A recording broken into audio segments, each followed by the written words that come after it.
Okay, let's try this again.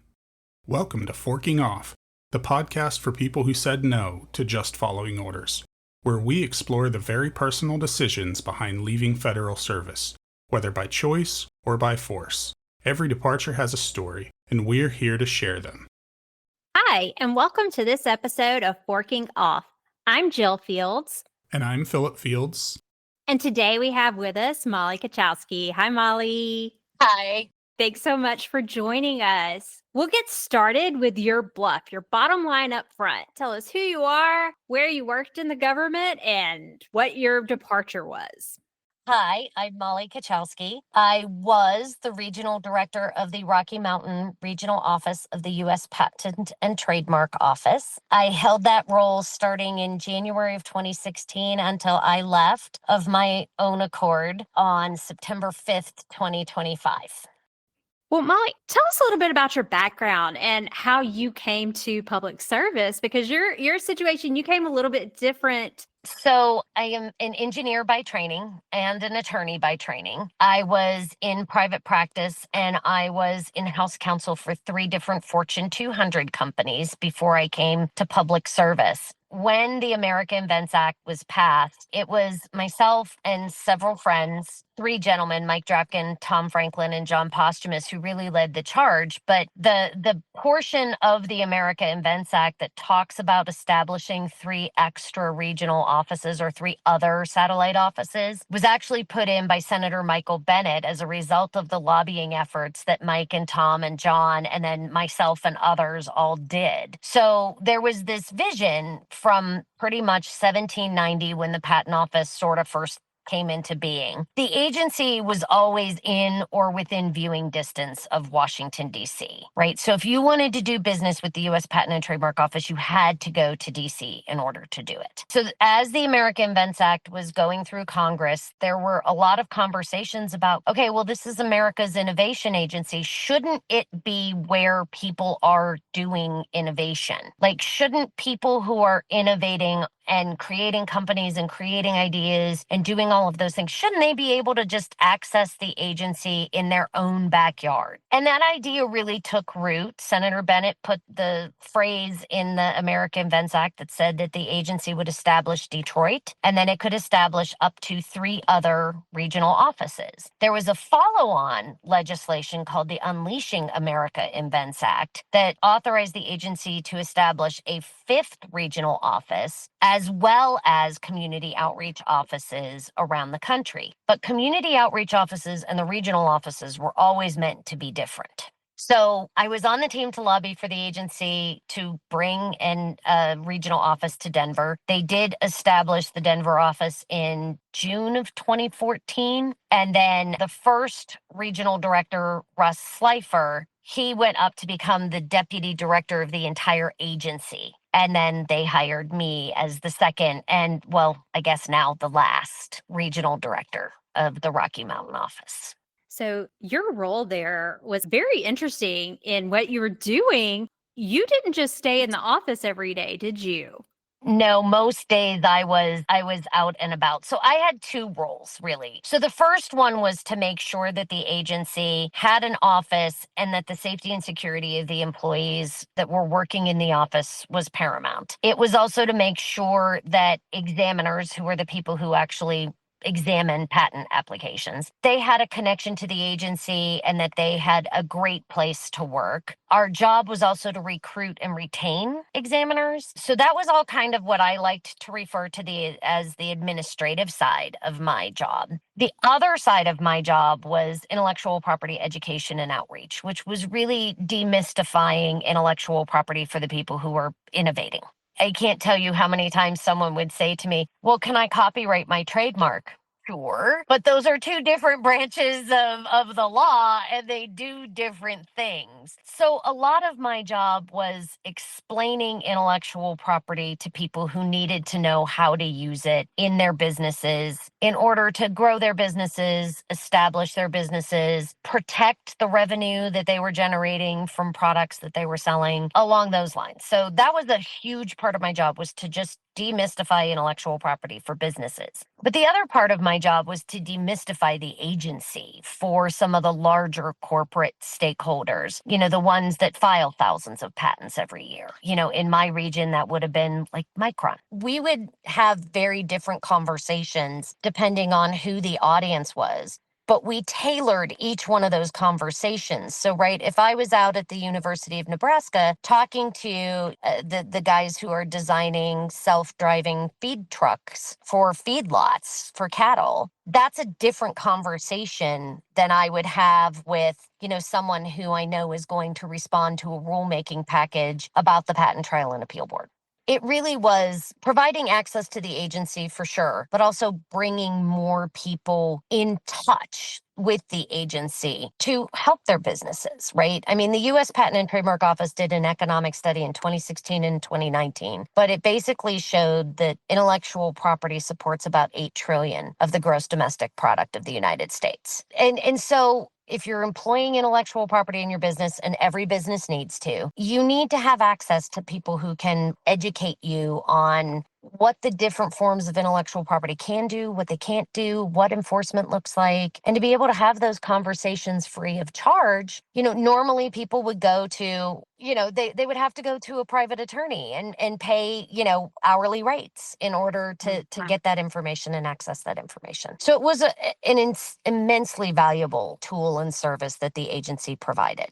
Yeah, I mean, I can only imagine how helpful that was to help people that are innovating understand the process. And I'm sure that's helpful on your side as well with the people processing the applications, because if you're teaching on the front end how to do what you need to do, what to include, that's less that you have to send back or reject or, double up and do the work more than once. So Exactly. And that was the whole purpose behind intellectual property education and outreach. And in fact, my office established an 8-part webinar series that we taught every quarter called Path to a Patent, where we literally walked someone with an idea through the way that they could get their patent application on file over the course of those 8 weeks. In a 9-state region, I was in Utah 5 times a year. I was in Montana probably 3 times a year, Idaho 3 or 4 times a year, Kansas, Nebraska 2-3 times a year, North Dakota, South Dakota, and Wyoming at least once a year. So we were on the road a lot. Yeah. So what happened to make you decide it was time to leave? I think the process of leaving was that process of grieving. I loved the work that we did. It started to change a little bit even towards the end of the Biden administration, but it really, really, really changed. So from January to April, we were not allowed to travel at all. My travel card was cut down to $1 spending limit, as was my purchase card. So we had to switch everything to virtual, and virtual has a fatigue associated with it now. So we couldn't travel from January until April. And then in April, we were told, oh, you can travel, but it has to be mission critical. But no one would define what mission critical was. So we were all shooting in the dark as to what that looked like. And I can truly tell you, I did not travel for the agency from January to when I left. Wow. We never really figured out what was mission critical. We ended up canceling or pulling out of many of the events that we had already accepted just because we couldn't get there and they didn't want to do virtual.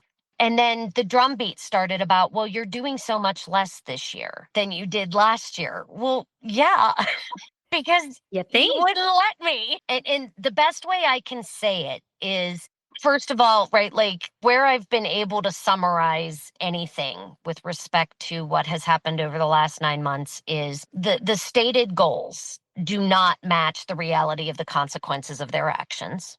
And any time that messaging is about solving something, it's actually a crisis that they created that they now need to resolve. I think there's all of that that's definitely going on with with respect to the agency. And I will say what also changed for the U.S. Patent and Trademark Office. So the U.S. Patent and Trademark Office is a relatively unique beast in the federal government. We were the only fully user fee funded government agency. We did not take a dime of taxpayer money. We did go through the appropriations process, but I believe we were one of the very few government agencies that also had a reserve fund, which was also established by the American Invents Act. We really ran the USPTO like a business.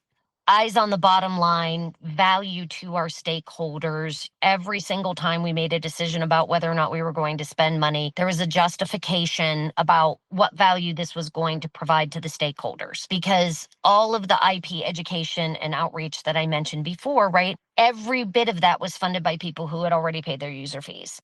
So we were really, really, really conscious of that. And in the past, almost every administration has treated the agency as that different beast. For example, in the shutdown at the end of December in 2018, we were not subject to that. Every single U.S. Patent and Trademark Office employee still went to work every single day, and they got paid because we had our own money. And they're still working today and get in this shutdown and getting paid. Who knows for how long? The agency has said that they had about 6 weeks worth of reserves to be able to spend.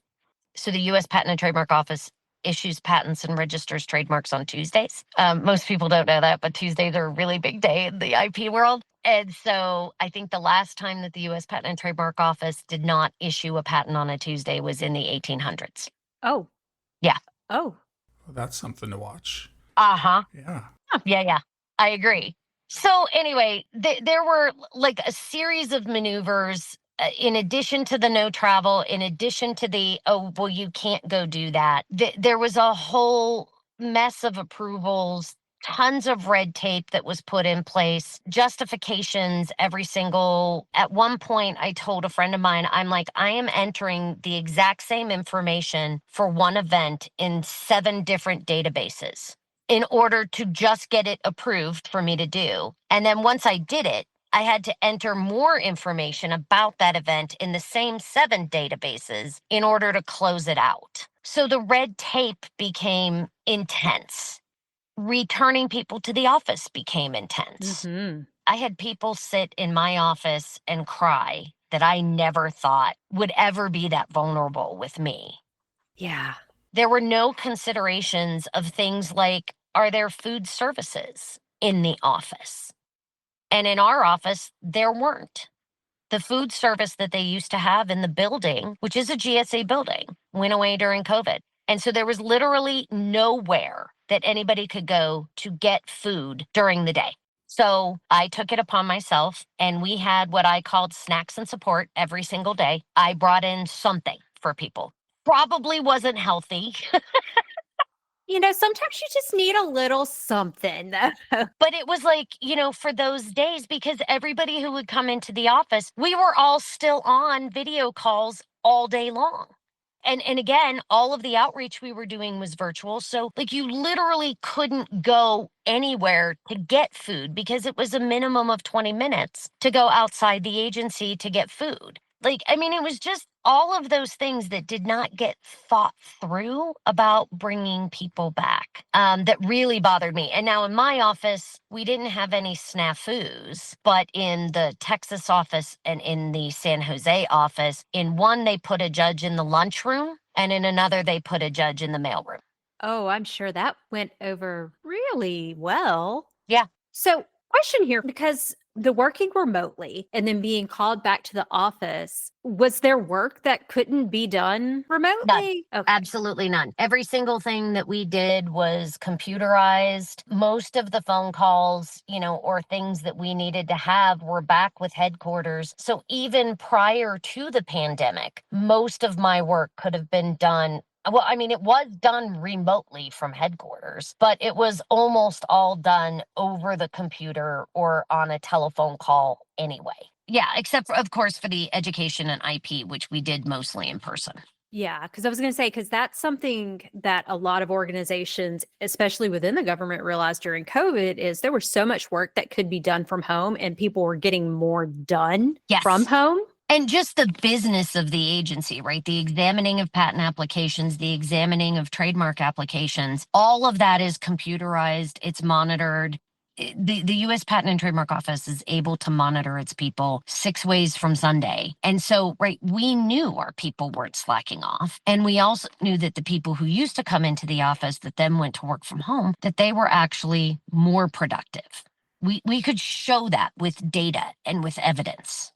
And the most interesting thing to me about the closing of the office is that their justification for it was that the economics weren't right. It was expensive to operate and not enough people were coming into the office. The problem with that is that their evidence for that was based on a December 2024 report where no one was required to be in the office. That changed in February with return to office orders. And so they cited a number where they said that there were less than 10 employees that would come into the office on any given day. Well, that was before return to office. There were more than 30 USPTO employees who would come into the office every single day. And then in addition, we realized like we weren't going to be bringing back everybody that had the Denver office as their duty station. So we went out and signed interagency agreements with National Institutes of Health and NASA in order to house their employees within our space. So we really had closer to 50 people that were coming into our space every single day, starting, in January, February, March, April, May, that kind of time frame.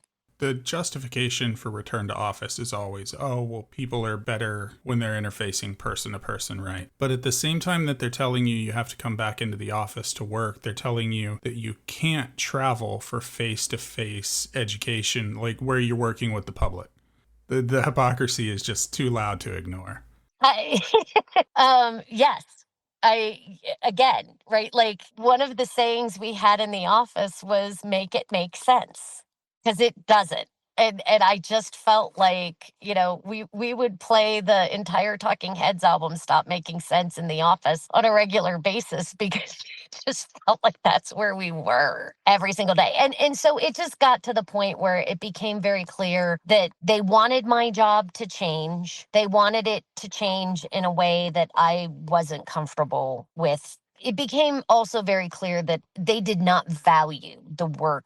At least this administration did not value the work that we did. And that was then proven when they closed the Rocky Mountain office on October 1st and, simultaneously conducted a reduction in force that took our communications team down to 4 from 60 or 70 people that were doing communications on behalf of the agency. And then it took the umbrella business unit that I was a part of, called the Office of Public Engagement, down from 100 to 15.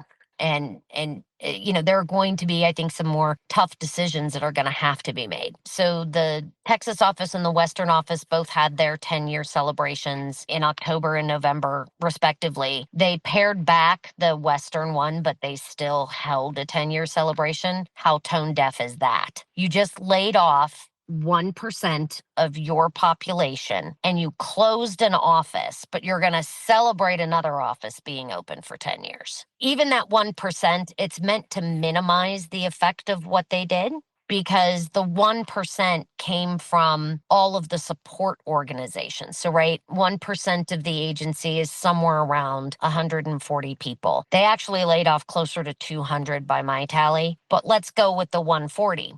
Starting when the reduction in force conversation started happening, the agency messaged the only jobs that were safe in the agency were patent examiners, trademark examining attorneys, and their immediate supervisors. So anybody who could do those jobs went back to those jobs. So you had like this exodus of people from all of the support organizations who could be patent examiners or who could be trademark examining attorneys, and they went into those jobs. And then those were safe jobs, so they were exempted. So out of 14,000 people that existed in the agency on September 30th, 10,000 of those jobs were safe and weren't going to be part of the reduction in force. So all 200 came from the remaining 4,000, which of course is more like 20% of organizations. So numbers matter and truth matters. So let's talk truth. And like I said, one of the things that they are finding out now is that, yeah, they laid off too many people, but they don't have authority to hire anybody but patent examiners and trademark examining attorneys. That is just Bizarre. yeah, I was gonna say it nonsensical. Right. Like that's Make it make sense. make it make sense. because I feel like it's probably, and I put it in a term that I understand. It's kind of like with the FBI, you could say, okay, well, we're only hiring agents, but you can't do the work if you only have that one job role. Like, agents crash their cars way too much. We also have to hire the guys who work in the automotive section. Oh, yeah. And women. Yeah.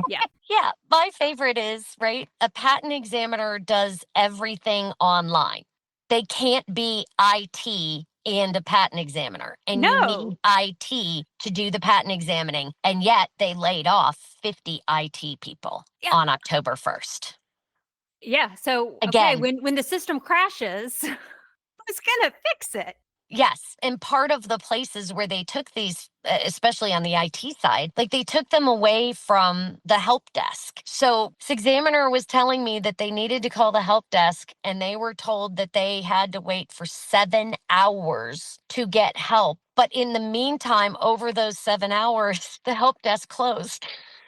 Oh. Like there's just so much going on. The way that I've tried to explain it to others is there's so many different changes, and each one of these little changes has ripple effects that just have an effect on morale, that have an effect on people's ability to get the work done, on people's ability to do the work well. The agency did this whole contract reduction thing. Every contract that's over $100,000 has to be approved by the secretary himself. The director of the agency can only approve contracts that are $10,000 or less over the lifetime of the contract. Well, one of the jobs of examiners is to search prior art. And I'm sure you guys know what database subscriptions look like. They canceled one of the biggest prior art databases and the subscriptions to that because it was so expensive. And they didn't realize that they were cutting off the examiner's ability to actually do their job, to search the prior art with respect to that particular innovation and to move that along. When you say the director, you mean like the director of the entire U.S. Patent Office? Yeah. For John anything Squires. over $10,000. He can do anything under $10,000, anything over. And then there's an approval process with Commerce that goes into like in between 10,000 and 100,000. And then anything over $100,000 over the lifetime of the contract has to be done by the Secretary of Commerce himself. Okay, but under $10,000, it has to go all the way to your agency's director. Yes. Oh my God. That in and of itself, like, I think his time is probably more valuable than approving $10,000 contracts. He actually just had a 5-hour open chat where he just sat on a Teams chat and anybody that they wanted to could pop in and ask questions. I mean, that's a great open door policy, but yeah. Okay. The contracts that the 10,000 or less, I mean, that's something nothing. That's something that we delegate out at like the GS 1415 level. Why would you not? Yeah. Right. Like, I mean, there are so many guidelines around federal contracting practices that makes no sense other than to throttle the work that an agency can do. Yeah, it's the whole, we want to make government smaller, but in doing so, it makes everything unusable. Right. Yeah. You know, I mean, there were at least 2 contracts that I'm aware of that got canceled. I think they may have managed to put one of them back on when the examiners kind of basically said, we can't do this. Like, we can't do our jobs without this database. You know, the examiners were just like, I have to be able to search these databases in order to come up with prior art for me to do my job. Yeah. You've just taken away their ability. Right. Again, make it make sense for me. You took an agency that was functioning just fine. That was And was making money. and not just making money within the federal government, but really supporting businesses making money and contributing to the GDP and everything else. That part of it, I still don't understand why any of these changes needed to happen. I will say, right, the agency for sure wasn't perfect. No agency is. Were there things that could be done or that needed to be done in a different way? Absolutely. But instead of perhaps taking a chainsaw to the agency, a scalpel might have worked a little bit better. I would imagine with any sort of patent application, there's probably some sort of expected turnaround time. Do you have any sense of how all of this has impacted the processing time for a business that's trying to protect their intellectual property? It's absolutely gone up, and it's going to go up even further. The agency is touting that it has brought the backlog down. What they aren't saying is that people have actually filed less applications that, oh, I don't know, almost exactly equals how much they've touted they've reduced the backlog. Because in uncertain economic times, people don't want to put the expense towards a patent application. It is an expensive process. People will make harder decisions about what they're going to protect and what they're not in uncertain economic times. That makes sense. Yeah, that part makes sense. Yeah, that makes sense. If it's, Yeah. I mean, you've got to be diligent with your money and what you're going to invest in. And if it's going to take too long, you just move forward with other means. Yeah. So yeah, the process of leaving, it was a grief process. It was like losing a loved one because I loved that job. I loved my team. I loved the people that we, were able to serve and that we were honestly honored to interact with on a regular basis. I got to meet so many amazing people who they're really smart and they're really brilliant and they're trying to bring new ideas into the world. The job was an honor of a lifetime. I absolutely loved doing it. And every single day I felt like I got to work on behalf of the American people in a way that, I mean, I still get to represent intellectual property owners in my new job at Holland and Hart. And it is phenomenal because some of the people that I interacted with before have come to me and said, hey, we really appreciated the way we worked with you. Can we work together again? Which is unbelievable. Like, I'm just so filled with gratitude about that. But it is different. It's a different dynamic. And then the best part of the entire story of the closing of the Rocky Mountain office is that they issued a request for public comment in the Federal Register asking where in the Rocky Mountain region they should locate an office. I don't know. Where there was one, where there is one that Where still there- has a lease for 5 more years. Actually, just for the record, what city was the previous one at that they just closed? Denver. Denver. Oh, that seems logical. So where Yeah, would you put a Rocky Mountain? Or were they thinking like Casper or, I don't know, Bozeman? I'm thinking maybe they're thinking not in a blue state. But yeah, I mean, it's just hilarious. It's like, well, I don't know. One of the ways that the agency decided to locate the offices, and mind you, they went through an extensive RFP process. There were over 80, that's 80 cities that actually applied to get a regional patent office in their city.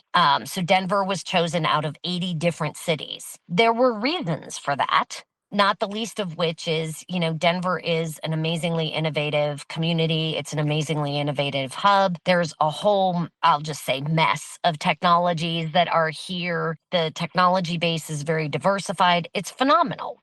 They went through this entire RFP process, and one of the bases was which time zone is each of the regional offices in. And so when you think of the Mountain Time Zone, what city do you think of? Yeah, Denver. Yeah. Right? It only makes sense Major to think Rocky Mountains. You think Denver. major transportation hub, major universities, two national labs within a couple of hours of us, NOAA, NIST. Denver is actually the biggest in terms of number of agencies that are represented outside of Washington, D.C. So yeah. Yeah. Oh, man. So is there anything that would have changed your decision to leave? Yes. But it would have been the reversal of a whole series of Of decisions that the agency made. Again, it just became very clear that they wanted my job to change in a way that truly didn't need someone with 30 years of intellectual property experience doing it anymore. Wow. So yeah, the breakup was hard. Yeah. And that's what it feels like. It feels like a breakup. It absolutely does. And it kind of still feels like I'm finding my feet with, my new job. So much trust, right? Because when you go to work for the federal government, you trade the wealth of private industry for the flexibility and stability of the federal government job. In every single way, they just cut out the flexibility and the stability. And then it made that equation so unbalanced. It just did not make sense to stay in that role anymore. I'm truly one of those weirdos, right? Like I spent 20 years in being an intellectual property attorney before I went to the government, and then 10 years in the federal government. So it wasn't weird that I was gonna, go back to it. There was always a thought in my mind, maybe I'll go back to private practice, but Not like I this. not like this, for sure. I really, really, really hoped I was going to be able to retire from the federal government. Same. Right? Yeah, I know. And there's a whole grief that goes along with that. There is. There absolutely is. So you've talked about Holland and Hart. That's where you are now. So what have you been doing there? What am I doing? I am now a private practice intellectual property attorney. I was joking with a friend of mine today. I was like, yep, I will do whatever anybody asks me to do, and they pay me to do it. There you go. No, right. It really is trying to build a practice, of intellectual property work again, and seeing, what I can do with companies, and especially I think helping guide them through all of the uncertainty that the changes that the US Patent and Trademark Office are creating for stakeholders, giving them guidance about what do you need to do in response to. Yeah. Because like I said, each one of those changes has that ripple effect out. And the agency may think that it has a ripple effect only within the agency, but that's not true, because the agency and corporations and law firms have a very symbiotic relationship. So what happens to the examiners affects people on the outside. Absolutely. Well, we're lucky to have you helping and guiding with some inside knowledge, even though things are changing daily. But the last question is, would you ever go back? Oh, that's a loaded question. I know. I know. Would I go back to the role that I had before? Probably not. And not the least of which, so much trust is gone. I don't know that I could go back into that role, because I'm a very different person than I was even 3 months ago on that level. But, there are positions where maybe I could have a more positive effect if, for example, right, like if I was to be nominated for the director, then that would be something that I would consider, because I would think that I could hopefully affect positive change. But that would be the biggest consideration for me, would be, am I the right person to do that at the right time? And yeah, and Lord knows they need positive change right now. Yeah. Positive change would be good. Positive change everywhere right now would be really good. Yes, absolutely. Thank you so much for taking the time with us today and telling us more about your experience here. Yeah. I think, the only other thing that we touched on, and I don't know if it made it on the recording, but I would like to say it for all of the people who were part of that reduction in force. I had the privilege and the pleasure of serving with some of the most dedicated, most loyal, smart, amazing people. And every single person that was part of that reduction in force that happened on October 1st is one of those people. It's just tragic what has happened, and to have their lives upended that way. And for some of them to have their lives upended in a way that was extremely abrupt. The agency released the press release about the Rocky Mountain office closing at 12:04 a.m. Eastern time. I was in Salt Lake City at the time. I started getting messages around 2 o'clock in the morning. By 4 o'clock in the morning, I was on the phone with friends of mine who were on the East Coast. A friend of mine said, "Hey, I'm going to go look at what the agency is saying, see if they put out any more messaging about the closing of the office." Opened up his computer and found out that his access had been cut off. And that's how he found out he was part of the reduction in force. One of my employees came into the Rocky Mountain office that morning and her badge wouldn't work at the door. And that's how she found out she was part of the reduction in force. For the agency to then put out an email that said that all of the decisions, the closing and the reduction in force, were made with careful and deliberate evidence-based decision-making with the utmost consideration for their workforce, is just something that does not sit well at all with any of the way that they treated any of those truly phenomenal people. Yeah, that doesn't sound like any consideration was given to the people who should have known first that their jobs were being cut. I mean, that should be upsetting to anybody who requires the services of the Patent Office as well, because that endangers the entire U.S. economy. Right. Well, we will be watching for Tuesdays to see how things go. Yeah. So will I. Yes. Yes. Well, I'll be watching that. Well, Molly, thank you so much. And thank you for forking off with us. I loved it. Thank you, guys. Thank you. Thanks for tuning in to this episode of Forking Off. To our listeners still in government, remember, your integrity is worth more than your TSP. Leaving doesn't mean giving up on public service. It just means finding new ways to serve. Until next time, keep your ethics, keep your dignity, and we'll keep telling these stories. If you're a former Fed with a story to tell, or you're wrestling with your own ethical crossroads, reach out to us at info@forkingoff.com. Today's episode was created, produced, and edited by Jill and Philip Fields. Special thanks to our guest, Molly Kocialski. You can find more information about this episode at forkingoff.com. Follow us on Instagram, TikTok, Blue Sky, Mastodon, LinkedIn, or wherever you get your podcasts.